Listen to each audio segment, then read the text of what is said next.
Well, hello there, sleepy history lovers. Tonight we're diving into one of humanity's most spectacularly cursed family trees, the story of Oedipus Rex. So settle in, dim those lights, and prepare for a tale that makes your family dysfunction look like a wholesome sitcom. You arrive in this world with all the cosmic luck of a black cat walking under a ladder during a solar eclipse. Your father, King Laius of Thebes, has just received the kind of prophecy that ruins a perfectly good Tuesday morning. The Oracle of Delphi, ancient Greece's most cheerfully ominous fortune teller, has delivered some rather specific news about you, his brand new baby boy. According to the gods, you're destined to kill your father and marry your mother. Now, most parents worry about their children's future career prospects or whether they'll move out of the basement by 30. But you come with a divine warranty that specifically guarantees patricide and matrimonial horror. Your father takes this news with all the calm rationality of a man who's just been told his infant son is a ticking time bomb of Greek tragedy. King Laius, being a practical monarch, decides the obvious solution is infanticide, because nothing says responsible parenting like attempting to murder your 3-day-old child. He orders a servant to take you up to Mount Kithaeron, ancient Greece's favourite spot for discarding inconvenient babies, and leave you there to die. But first, just to be extra sure you won't crawl away to fulfill any pesky prophecies, he has your tiny feet pierced and bound together with a spike. Yes, you heard that right. Your father's master plan involves crippling his newborn son before abandoning him to wild animals. The ancient world had some truly creative approaches to problem solving. Modern parents worry about screen time. Ancient parents worried about divine curses and resorted to what can only be described as aggressive exposure therapy. So there you are, a helpless infant with wounded feet, left on a mountainside like the world's most tragic takeout order. The servant who's supposed to kill you takes one look at your tiny, injured form and decides he's not quite ready to add baby murderer to his resume.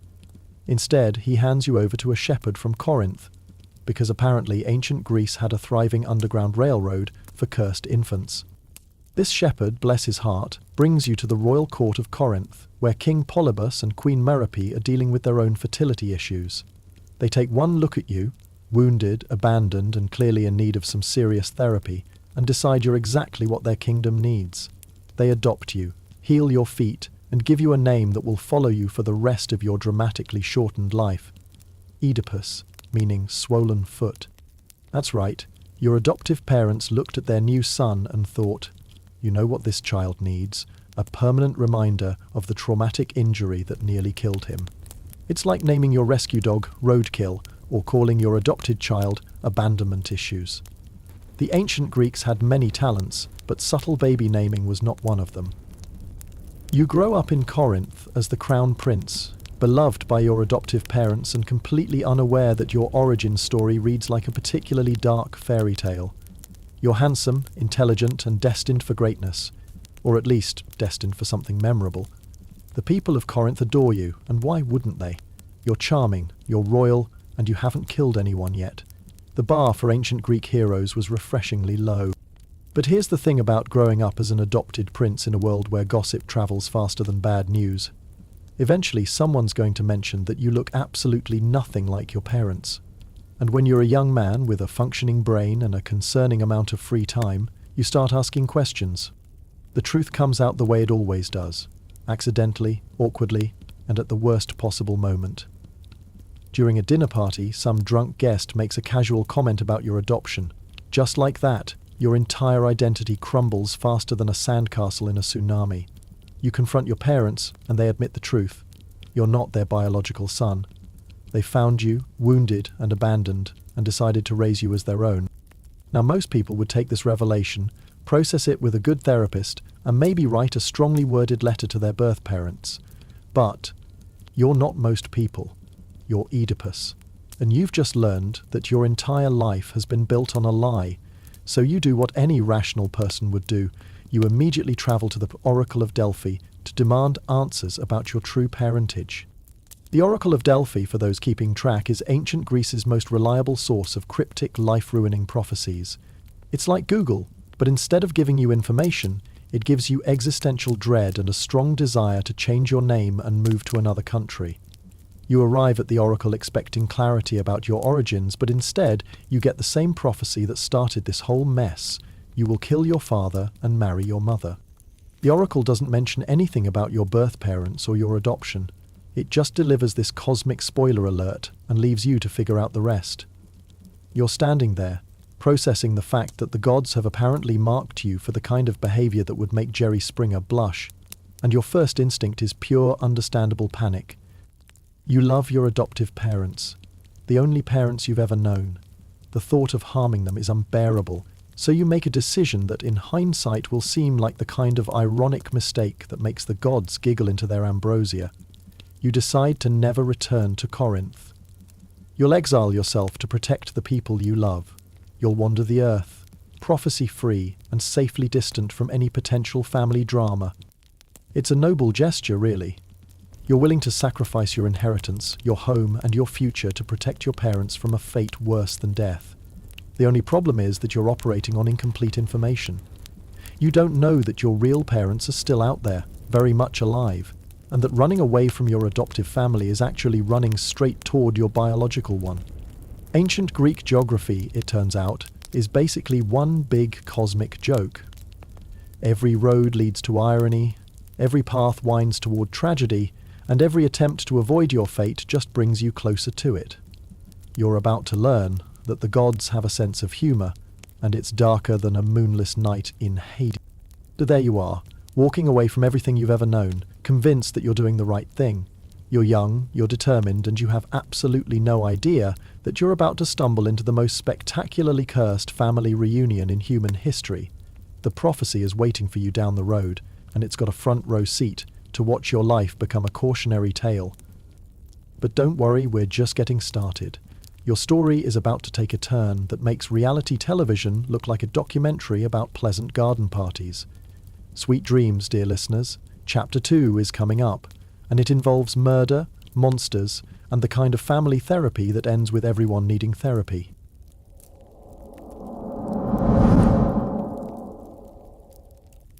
So there you are, wandering the ancient Greek countryside like a philosophical nomad with commitment issues. You've left Corinth behind, convinced that putting distance between yourself and your adoptive parents will somehow trick the universe into forgetting about that whole kill your father, marry your mother business. You're walking toward Thebes, though you don't know it yet, and the gods are probably taking bets on how long it'll take you to stumble into your destiny. The road stretches ahead of you, dusty and unremarkable, the kind of path that looks like it leads to adventure, but actually leads to therapy. You're feeling rather noble about your self-imposed exile, walking with the confident stride of a man who believes he's outsmarted fate itself. The sun is shining, the birds are singing, and you have absolutely no idea that you're about to commit your first murder. Ancient Greek roads, by the way, were not designed for two-way traffic. They were narrow, winding, and built with all the urban planning expertise of people who thought democracy was a fun new experiment. When two groups travelling in opposite directions met on these roads, someone had to yield. And, as you're about to discover, road rage is apparently a timeless human tradition. You're walking along, minding your own business and contemplating the philosophical implications of your recent life changes when you hear the sound of an approaching chariot.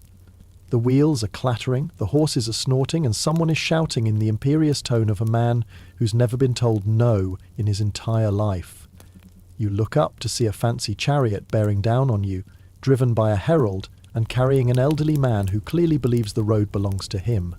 The old man in the chariot takes one look at you, a young, travel-worn pedestrian with the audacity to exist on his road, and decides that you need to learn some manners. He doesn't politely ask you to step aside. He doesn't offer to share the road. Instead, he orders his herald to strike you with a goad, apparently believing that assault is an appropriate response to traffic congestion. Now, you've been having a rough week.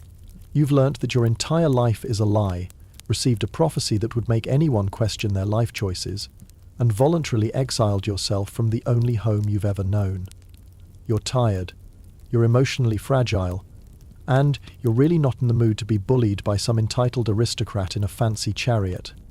The herald raises his goad to strike you, and something inside you snaps. You grab the weapon and turn it on the herald, knocking him from the chariot, The old man, apparently outraged that his servant has been defeated by a mere pedestrian, tries to run you down with his chariot. He strikes you on the head as he passes, and that's when you completely lose your temper. What happens next is the kind of roadside violence that would make headlines in any era. You drag the old man from his chariot and kill him with your bare hands. Then, because you're apparently having some kind of homicidal episode, you kill his servants too. All of them.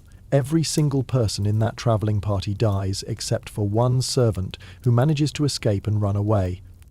You stand there in the dust, surrounded by bodies, breathing heavily, and probably wondering what the hell just happened. 5 minutes ago, you were a philosophical wanderer, contemplating the nature of fate. Now you're a multiple murderer, standing over a pile of corpses, like some kind of ancient serial killer. The transformation is so sudden, so complete, that you might as well have grown fangs and started howling at the moon. But here's the thing that makes this whole situation deliciously, tragically ironic. The old man you just killed? That was King Laius of Thebes, your biological father, the man who tried to have you murdered as an infant, the same person whose death the prophecy foretold. You've just fulfilled the first half of your cosmic destiny, and you don't even know it. You're standing there, having just committed patricide, completely unaware that you've checked off the first item on your prophecy to-do list. The gods are probably applauding, the fates are definitely taking notes. And you're just trying to figure out how to explain the bloodstains on your tunic. The irony is so thick you could cut it with a sword, which coincidentally is what you just did to your father. You fled Corinth to avoid killing your father, only to immediately kill your actual father.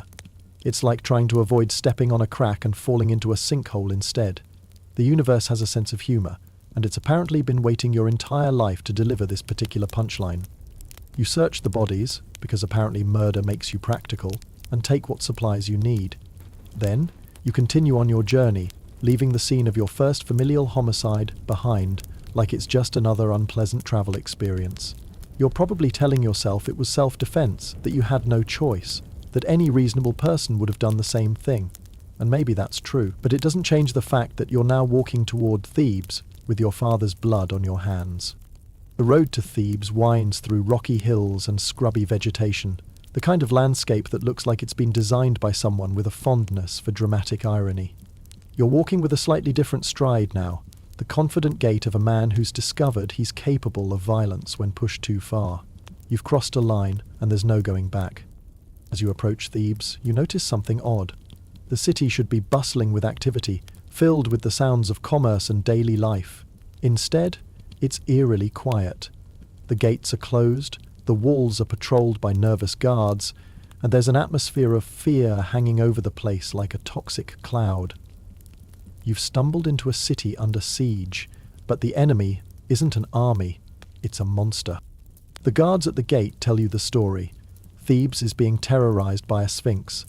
Not just any sphinx, mind you, but a creature with the body of a lion, the wings of an eagle, and the head of a woman.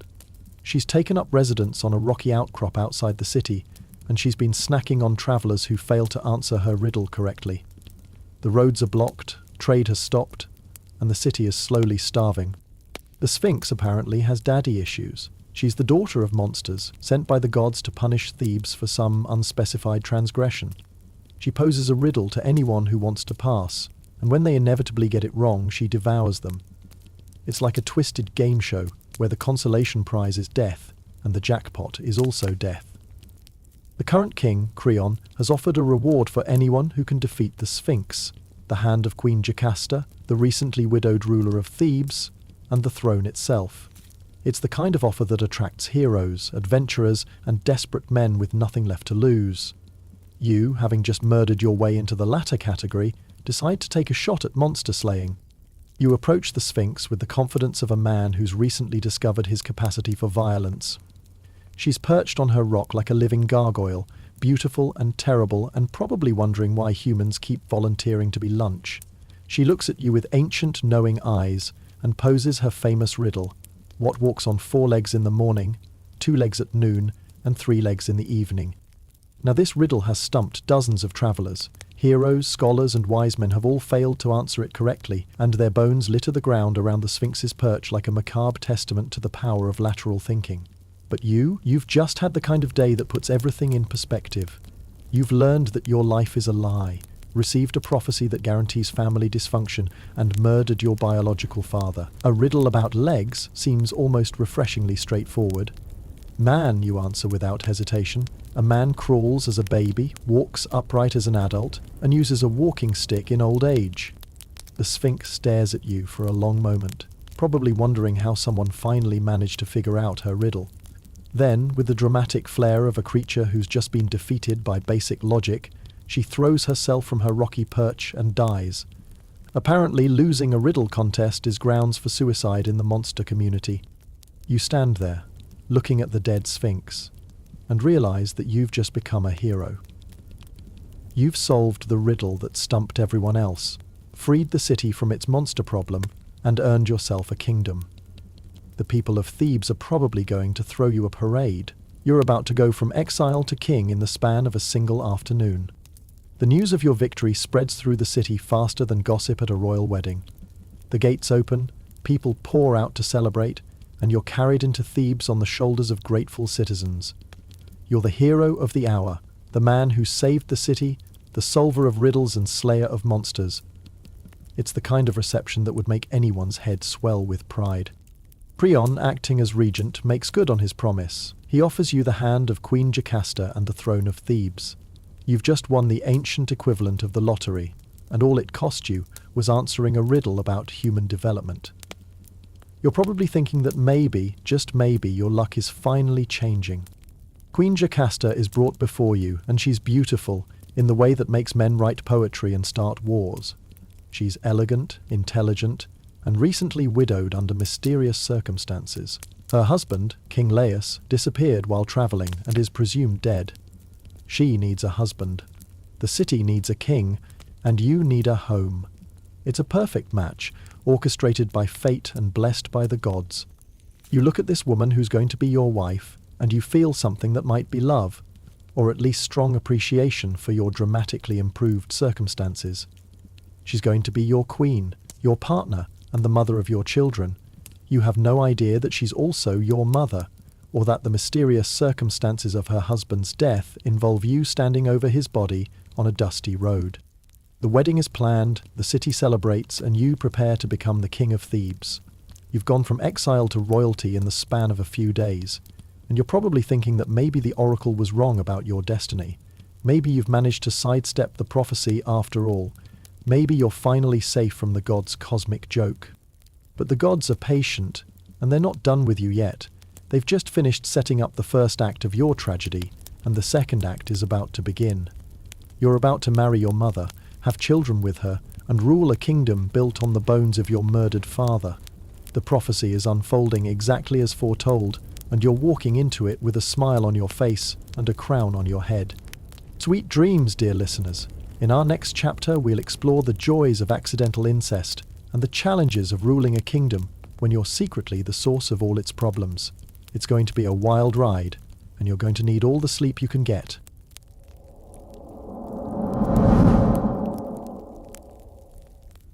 So here you are, about to marry your mother. But don't worry, you don't know that yet. In fact, you're feeling rather pleased with yourself as you prepare for your wedding to Queen Jocasta. You've solved the riddle, killed the monster, and won yourself a kingdom.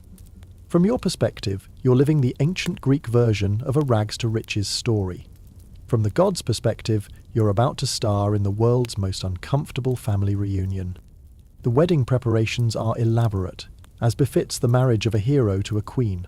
The people of Thebes are celebrating their deliverance from the Sphinx, and they're treating your upcoming nuptials like a national holiday. Flowers, music, feasting.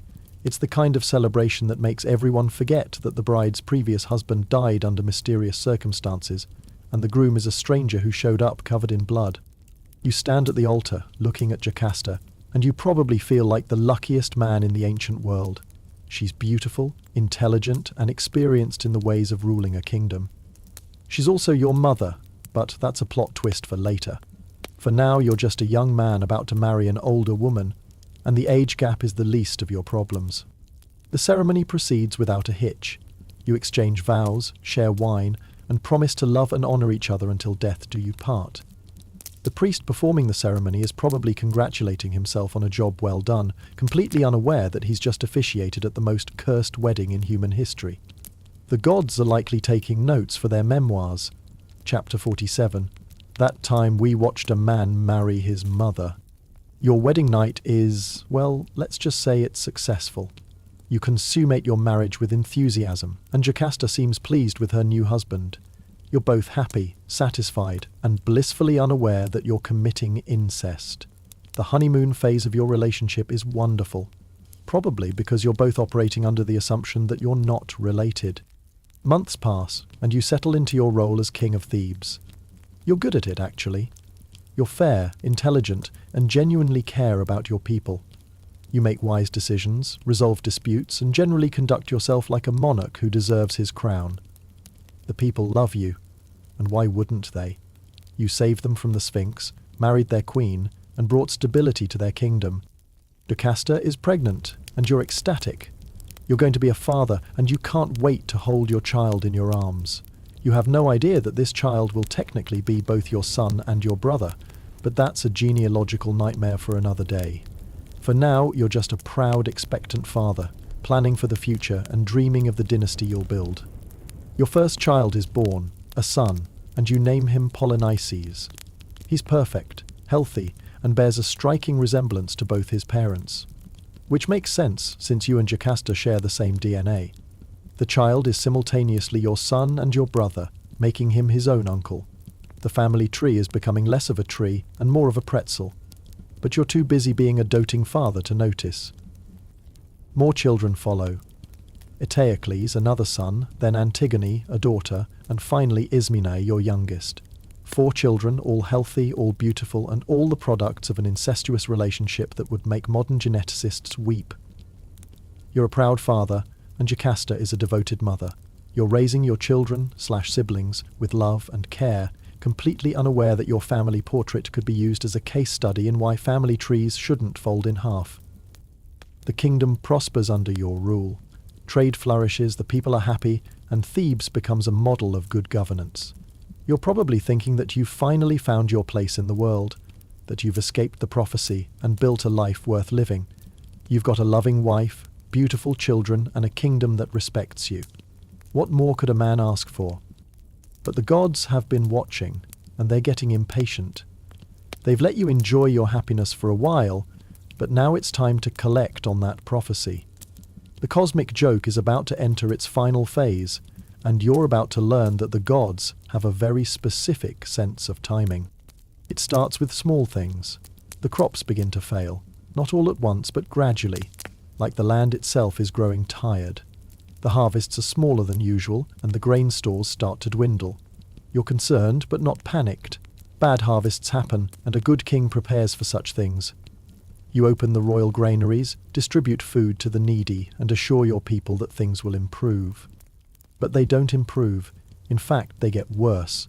The livestock begin to sicken and die, struck down by diseases that seem to come from nowhere. The sheep develop strange symptoms, the cattle waste away, and the chickens stop laying eggs. It's like the gods have declared war on agriculture, and your kingdom is the battlefield. Then the people start getting sick. Not a plague exactly, but a gradual decline in health that affects everyone. Women have difficulty conceiving, and when they do, their babies are often born sickly or deformed. The elderly die sooner than expected, and the young lack their usual vigour. It's as if the very life force of your kingdom is being slowly drained away. You consult with your advisors, your physicians, and your priests. They all have theories. Bad air, poor diet, the alignment of the stars. But none of their remedies work. The situation continues to deteriorate, and your people are beginning to panic. They're looking to you for answers, and you don't have any. That's when the priests come to you with the disturbing interpretation of recent events. They believe the gods are angry with Thebes, that some great sin has been committed that requires divine punishment. The failing crops, the dying livestock, the sick people. It's all evidence of divine displeasure. The gods are withdrawing their blessings from your kingdom, and unless you can appease them, the situation will only get worse. You're a rational man, and you don't immediately accept supernatural explanations for natural phenomena. But you're also a king, and you can't ignore the growing desperation of your people. If they believe the gods are angry, then you need to address their concerns, whether you personally believe in divine intervention or not. You decide to consult the Oracle of Delphi, the same oracle that gave you the prophecy about killing your father and marrying your mother. You're probably hoping for some practical advice about agricultural policy or public health measures. Instead, you get a message that makes your blood run cold. The killer of King Laius must be found and punished. Only then will the gods lift their curse from Thebes. The oracle's message is clear. Someone in your kingdom murdered the previous king, and that person's presence is polluting the land. The gods won't restore their blessings until justice is served. It's a simple enough concept, but it presents you with a rather significant problem. You have no idea who killed King Laius. You stand in your throne room, surrounded by advisors and priests, and you realize that you're about to embark on a murder investigation. You're going to have to solve a crime that happened before you arrived in Thebes, find a killer who's been hiding in plain sight, and deliver justice to appease the gods. It's like being asked to solve a cold case where the only evidence is divine disapproval. You make a public declaration. You will find the killer of King Laius no matter what it takes. You offer rewards for information, threaten punishment for those who obstruct justice, and vow to restore order to your kingdom. The people cheer because they believe in your ability to solve their problems. You've defeated the Sphinx, after all. How hard can it be to catch a murderer? You begin your investigation with the confidence of a man who's never tried to solve a crime that he himself committed. You interview witnesses, examine evidence, and follow leads with the dedication of a detective who has no idea he's hunting himself. It's like playing hide and seek with a mirror, and you're losing. The surviving servant from King Laius's final journey is brought before you. He's the one who escaped when the royal party was attacked on the road to Corinth. He's been living quietly in the countryside, probably hoping never to think about that terrible day again. But now he's standing in your throne room, about to describe the murder of your father to your face. The servant tells his story. King Laius was travelling with a small party when they encountered a young man on the road. There was an argument, a fight, and the young man killed everyone except the servant, who managed to escape. The killer was young, strong, and travelling alone. He was probably a bandit or a desperate man with nothing to lose. You listen to this account with growing unease. The description of the killer sounds uncomfortably familiar, and the location of the attack is exactly where you had your own roadside altercation. But you push these thoughts aside. Surely it's just a coincidence. Lots of young men travel the roads alone. Fights happen all the time. There's no reason to think you're connected to this crime. But deep down, in the part of your mind that you're trying very hard to ignore, you're beginning to suspect the truth. The timing is right, the location matches, and the description fits. You're starting to realize that you might not be investigating a murder, you might be confessing to one. Your children play in the palace gardens, laughing and running through the olive groves. Jocasta watches them with the contented smile of a mother who's built a happy life with the man she loves. The kingdom struggles with divine displeasure, but the royal family seems blessed with health and happiness. You're surrounded by love, prosperity, and the fruits of your wise rule. But underneath it all, the truth is growing like a tumor. You're beginning to understand that your perfect life is built on a foundation of lies, murder, and incest. The prophecy is real, and it's already been fulfilled. You've killed your father and married your mother, and now the gods are demanding payment for your crimes. The investigation continues, but you're no longer looking for a killer. You're looking for confirmation of your worst fears. Each piece of evidence brings you closer to the truth, and the truth is going to destroy everything you've built. Your kingdom, your family, your sanity. It's all going to crumble when the full weight of your destiny finally comes to light. Sleep well, dear listeners. In our next chapter, we'll watch you try to solve a murder that you committed, interrogate witnesses to your own crimes, and slowly realize that you're both the detective and the perpetrator in this cosmic joke. It's going to be uncomfortable for everyone involved, especially you.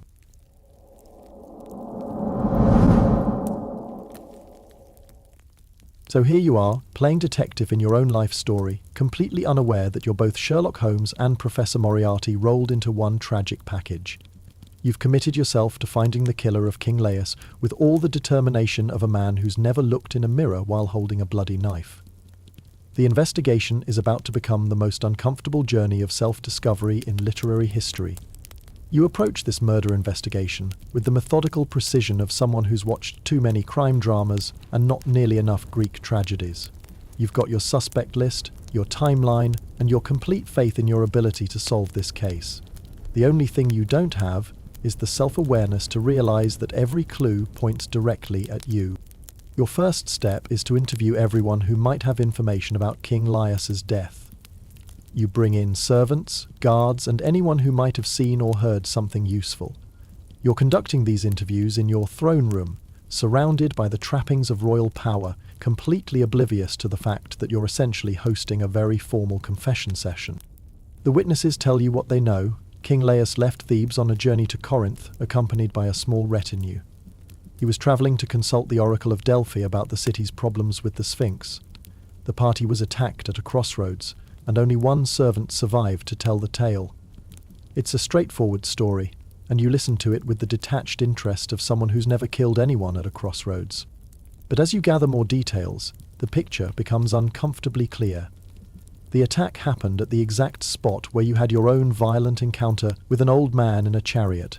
The timing matches perfectly with your journey from Corinth to Thebes. The description of the killer, young, strong, travelling alone, could have been written based on your own reflection.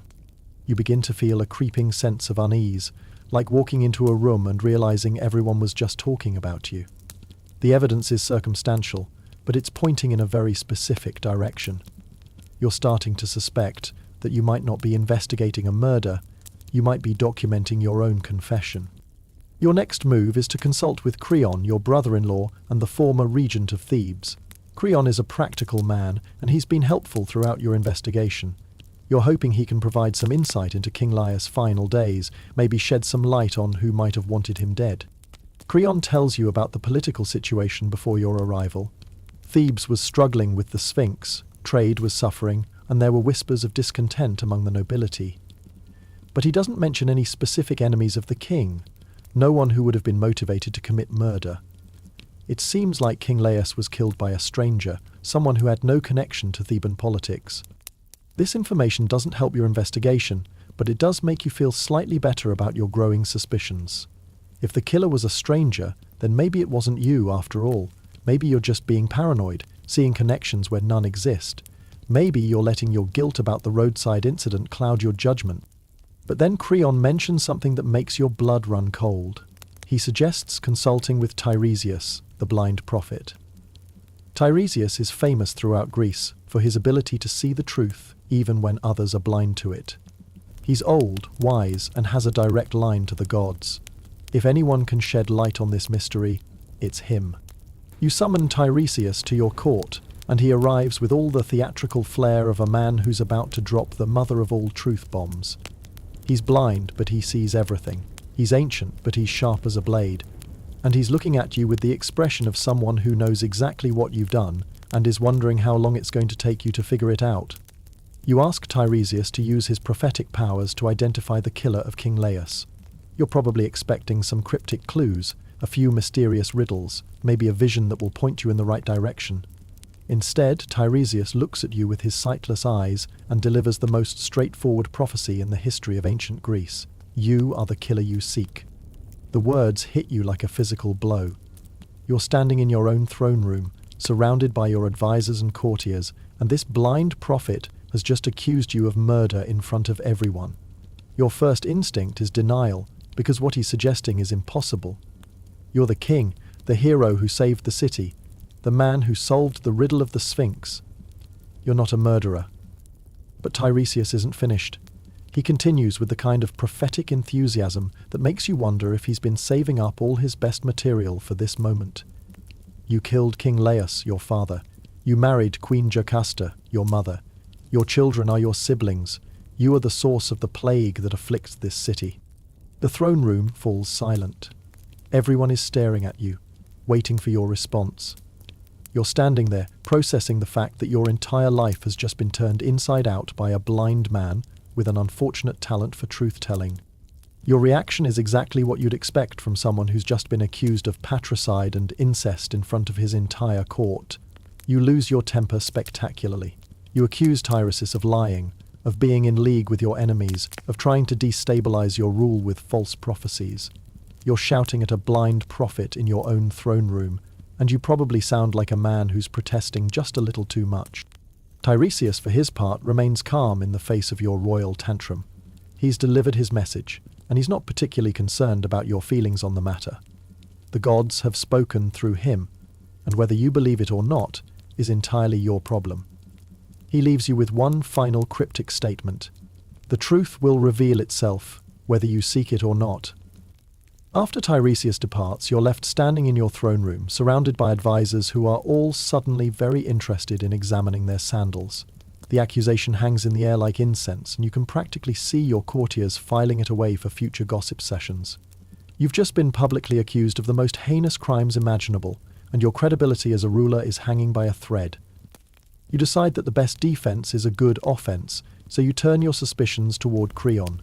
If Tiresias is spreading lies, then someone must be orchestrating this attack on your reputation. Creon has motive.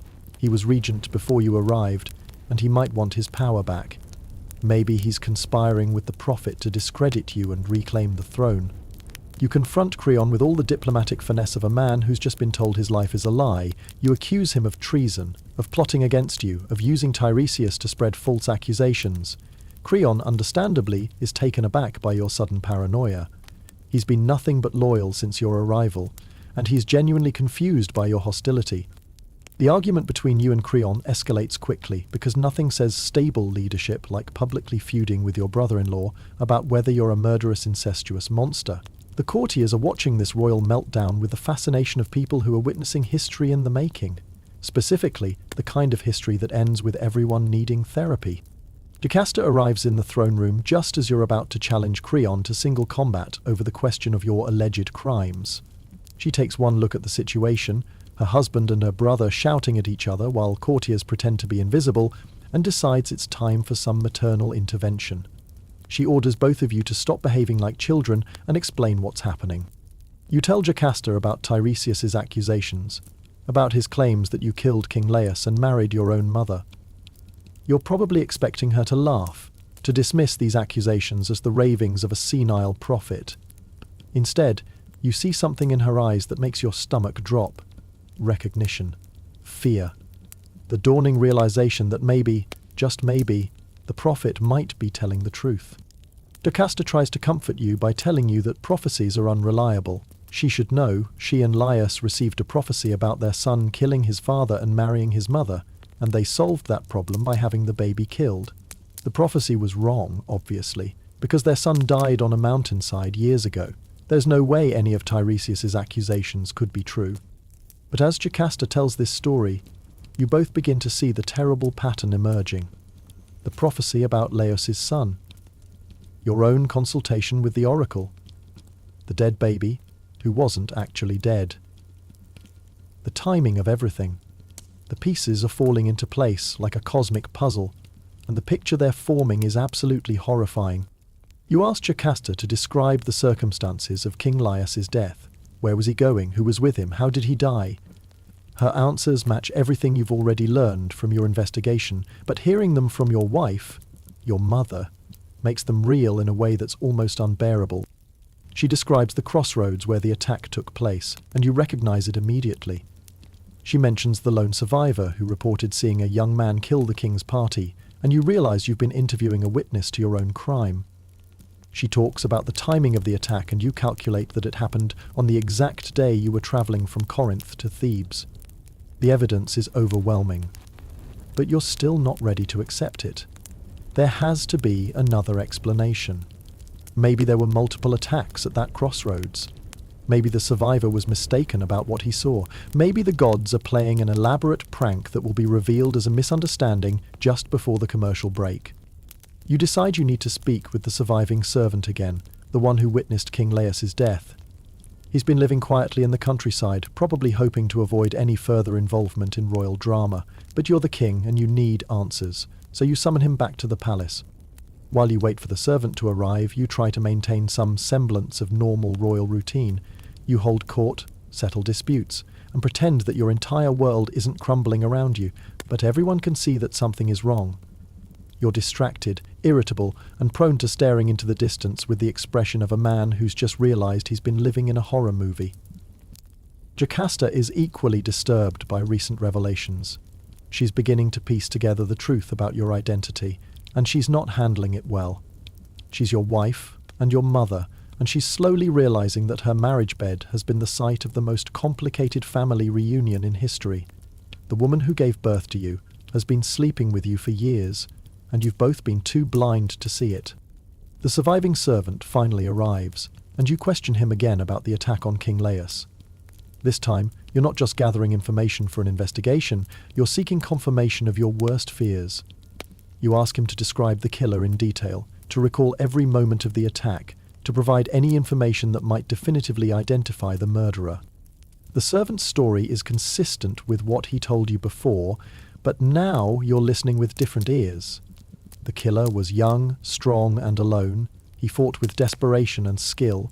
He left no survivors except the servant, who escaped only because he was thrown clear of the initial attack. The description could fit dozens of men, but in your heart, you know it fits you. You ask the servant if he would recognize the killer if he saw him again. The old man looks at you with eyes that have seen too much, and you realize that he's been protecting himself all these years by pretending not to recognize you. He knows exactly who killed King Laius, and he's been looking at that person every day since you became king. The servant's silence speaks louder than any words. He doesn't need to identify you because you've already identified yourself. The investigation is over, and you've solved the case. You are the killer of King Laius. You are the son who murdered his father and married his mother.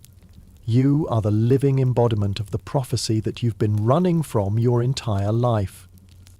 The truth settles over you like a burial shroud. Everything makes sense now. The prophecy, the crossroads, the riddle of the Sphinx, your marriage to Jocasta. The gods have been orchestrating this revelation from the beginning, leading you step by step toward this moment of terrible understanding. You've been a puppet in a cosmic drama, and you've just realized that all your strings are visible. Jocasta sees the recognition in your eyes, and she knows that the game is up. Her son/husband has figured out the truth, and there's no going back to blissful ignorance. The family secret is out, and it's the kind of secret that destroys everything it touches. She looks at you with a mixture of love, horror, and desperate sadness, then quietly leaves the throne room. You're left alone with the weight of your destiny finally revealed. You've killed your father, married your mother, and had children with her. You've ruled a kingdom built on patricide and incest. You've spent years investigating a crime that you committed, interviewing witnesses to your own guilt, and pursuing justice against yourself. The gods have gotten their punchline, and it's been worth the wait.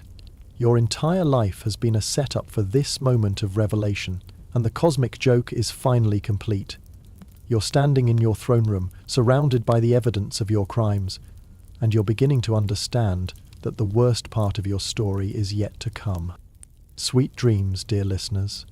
In our next chapter, we'll watch Jocasta grapple with the reality of her situation, see you confront the full horror of what you've done, and witness the kind of family crisis that makes soap opera writers weep with envy. The truth is out, and it's about to get very, very messy.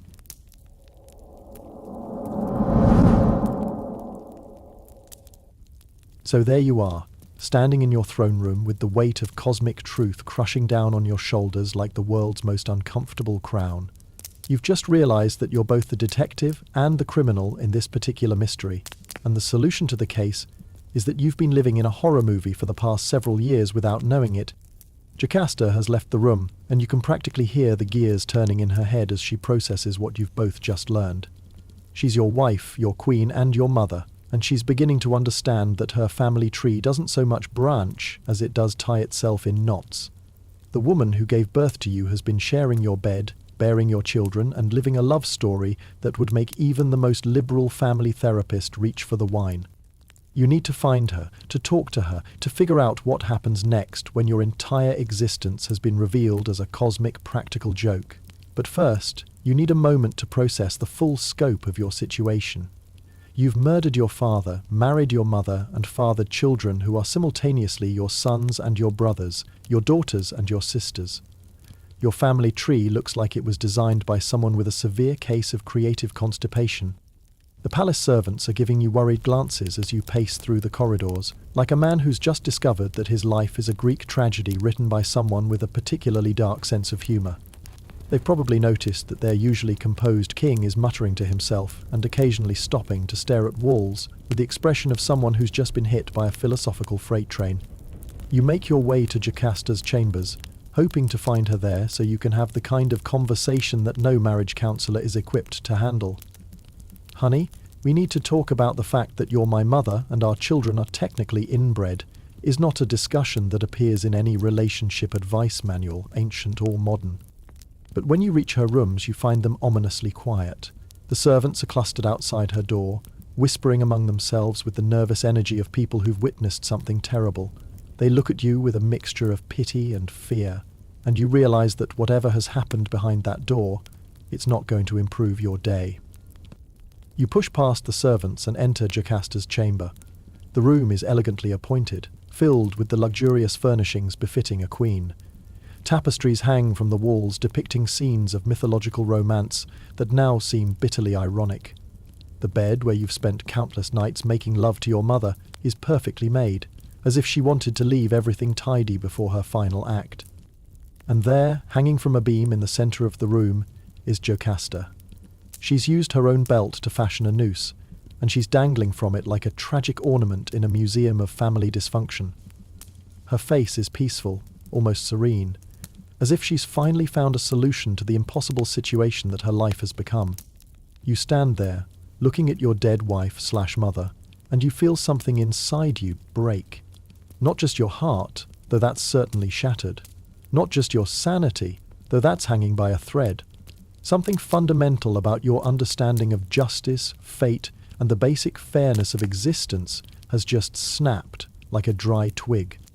Jocasta chose this exit rather than face the reality of what your relationship has been. She couldn't live with the knowledge that she's been sleeping with her own son, that her children are the products of incest, that her entire adult life has been built on the most taboo violation imaginable. Death was preferable to the shame of continuing to exist in a world where everyone would know her secret. You reach up and cut her down, cradling her body with the desperate tenderness of a man who's lost everything in the span of a single day. She's still warm, and for a moment you can pretend that this is just another bad dream, another nightmare that will fade with the morning light. But her stillness is absolute, and you know that she's escaped to the only place where the gods can't torment her anymore. The rage builds inside you like a volcano preparing to erupt. You're angry at the gods for orchestrating this tragedy, angry at your birth parents for trying to kill you, angry at yourself for being too blind to see the truth sooner. But most of all, you're angry at your eyes for seeing things too clearly now, for showing you a reality that's too terrible to endure. You look around the room and see Jocasta's jewellery scattered on her dressing table. Among the rings and necklaces are the golden brooches that she wore to fasten her robes, the ornate pins that marked her as a queen. They're beautiful, delicate, and sharp enough to serve a purpose that their makers never intended. The symbolism is too perfect to ignore. You've seen too much, learned too much, discovered truths that were never meant to be revealed. Your eyes have shown you the murder you committed, the marriage you should never have made, the children who represent the ultimate violation of natural law. If your sight has brought you nothing but horror, then perhaps blindness would be a mercy. You pick up the brooches with hands that are surprisingly steady. The decision feels inevitable, like the final move in a chess game that was decided long before you realized you were playing. The gods have orchestrated this entire tragedy, and you're going to give them the ending they've been waiting for. You raise the golden pins to your eyes, and for a moment you hesitate. Once you do this, there's no going back. You'll be blind for the rest of your life, dependent on others, unable to see the faces of your children or the world around you. But then you remember what those eyes have shown you, and you realize that some sights are too terrible to bear. You drive the brooches into your eyes with the same violence that you used to kill your father. The pain is immediate and overwhelming. a white-hot agony that spreads through your skull like fire. Blood streams down your face, mixing with tears that you didn't realize you were crying. You scream, but the sound seems to come from someone else, some other man who's just destroyed his own sight in a fit of poetic justice. The darkness that follows is absolute. You've traded the horror of sight for the mercy of blindness, and the relief is almost overwhelming. You can't see Jocasta's body anymore, can't see the bloodstains on your hands, can't see the evidence of everything you've done wrong. The visual reminders of your crimes have been eliminated, leaving only the memory and the pain. You stumble from the chamber, blood still streaming from your ruined eyes, and the servants scream when they see you. You probably look like something from a nightmare, a blind king covered in blood, stumbling through his own palace like a living ghost. The man who solved the riddle of the Sphinx has become a riddle himself. What walks on two legs, rules a kingdom, and destroys his own sight to escape the truth? The news of Jocasta's suicide and your self-mutilation spreads through the palace faster than wildfire. Courtiers flee from your presence, servants whisper prayers to whatever gods might still be listening, and your children are hustled away by nurses who don't want them to see their father in his current state. The royal family has imploded in the most spectacular fashion possible, and everyone is trying to figure out what happens next. You make your way back to the throne room, guided by memory and the sound of panicked voices. You're the king of Thebes, and you have responsibilities that can't be abandoned just because you've discovered that your life is a cosmic joke. There are decisions to make, announcements to be made, and a kingdom to be governed by a man who's just proven that he's spectacularly unfit for the job. The throne room falls silent when you enter. You can't see the faces of your courtiers, but you can feel their horror, their fear, their desperate desire to be anywhere else in the world.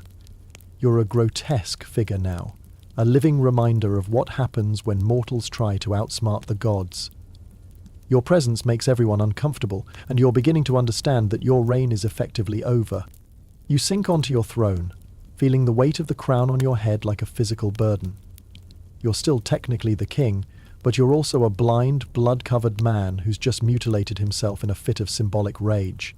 The combination doesn't exactly inspire confidence in your leadership abilities. Creon enters the throne room, and you can hear the careful diplomacy in his voice as he surveys the wreckage of your royal family. He's going to have to clean up this mess, to somehow restore order to a kingdom that's just witnessed its royal family tear itself apart in the most dramatic fashion possible. You've created a political crisis that makes normal succession disputes look like minor administrative hiccups. The gods have gotten their punchline, and it's been worth the wait. You've fulfilled the prophecy in the most spectacular way possible, destroying yourself and your family in the process. The cosmic joke is complete, and you're the punchline. But the story isn't over yet. There's still one more chapter to go, one final act in this tragedy that's been years in the making. Sleep well, dear listeners. In our final chapter, we'll watch you face the consequences of your actions, say goodbye to everything you've ever known, and walk into exile with the kind of dignity that only comes from having absolutely nothing left to lose. The end is near, and it's going to be a farewell worthy of the tragedy you've been living.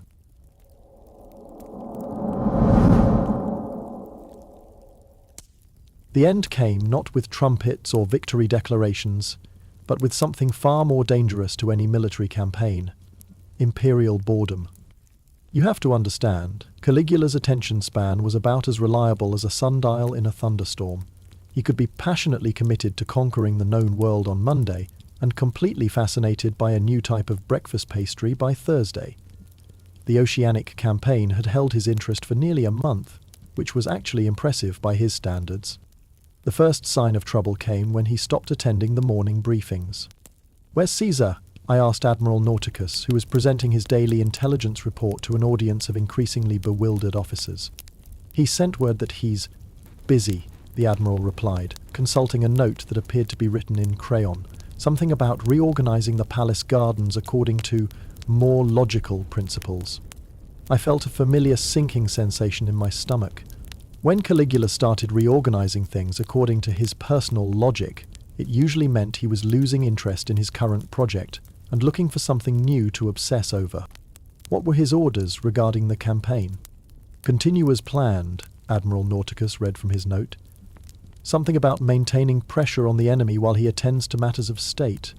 So there we were, an army trained for underwater combat, a navy designed to fight non-existent enemies, and an entire military campaign that was slowly grinding to a halt because our commander-in-chief had gotten distracted by landscaping.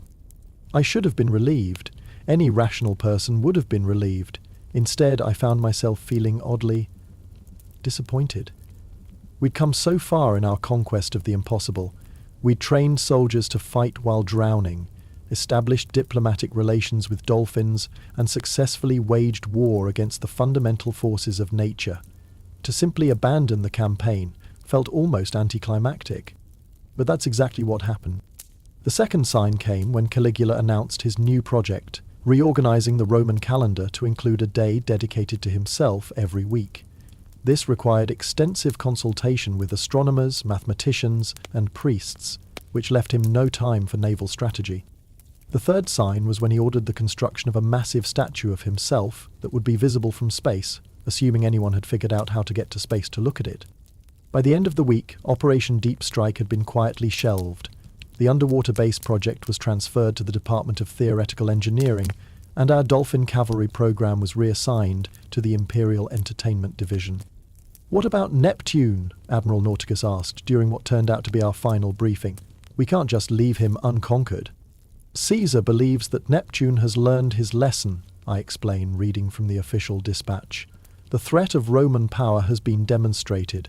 Neptune is expected to behave himself accordingly." It was a face-saving solution that satisfied everyone except possibly Neptune, who remained blissfully unaware that he'd just been given a stern warning by the Roman Empire. The demobilization took 3 days. 15,000 men, trained for aquatic warfare and specialized in fighting imaginary enemies, returned to normal military duties with the kind of professional adaptation that made the Roman army legendary. One day they were underwater assault specialists, the next day they were back to building roads and collecting taxes. The spoils of war were distributed to various museums and private collections throughout the empire. Our prisoners of war, the crab, several fish, and one extremely patient starfish, were retired to comfortable aquariums where they lived out their days as honoured veterans of Rome's strangest military campaign. The coral triumphal arch was completed 6 months later and stood for almost 2 years before collapsing during a particularly severe winter. The official explanation was structural fatigue, but I always suspected it was simply too embarrassed to remain standing. As for me, I was promoted to the newly created position of Special Military Advisor for Unconventional Warfare, which turned out to be a diplomatic way of saying the general who knows how to handle impossible orders without complaining. It was, I discovered, a surprisingly useful skill set. But the real end of the campaign, the moment I knew it was truly over, came on a quiet evening 2 weeks after the demobilization. I found myself walking along the same beach where we'd first assembled our army, where we'd launched our assault on the forces of Neptune, where Caligula had challenged a god to single combat. The sun was setting, painting the Mediterranean in shades of gold and red. Waves lapped gently against the shore with the same rhythm they'd maintained since before Rome existed and would continue long after the last legion had marched home. I stood there for a long time, watching the water move in and out, thinking about everything we'd accomplished and failed to accomplish. We'd proven that Roman determination could overcome any obstacle, even obstacles that didn't actually exist. We'd demonstrated that imperial will could reshape reality itself, at least temporarily. We'd shown that with enough commitment and military precision, even the impossible could be made to seem routine. We just couldn't make it make sense. A crab scuttled past my feet. Not one of our prisoners of war, but a new one, probably unaware that it was walking through what had once been a major battlefield in Rome's war against the sea. It paused, looked up at me with what might have been curiosity or contempt, then continued on its way. I realized that I was probably the only person left who understood what had really happened here. The soldiers would tell stories, but they'd become legends over time. Tales of the emperor who fought the ocean and won. The politicians would write histories that made it all sound strategic and sensible. The people would remember the triumph and forget the details. But I would remember standing in the surf, in full armour, stabbing at waves while 15,000 men did the same around me. I would remember the crab in its tiny chariot, the dolphin recruitment program, the underwater sword-fighting lessons. I would remember the morning when the most powerful man in the world waded into the Mediterranean to challenge a god to personal combat. And I would remember that somehow, impossibly, we'd made it work. For one brief, shining moment, we'd convinced an entire empire that we were winning a war against water itself. That had to count for something. I pulled out my journal and made one final entry. Final report. Campaign concluded successfully.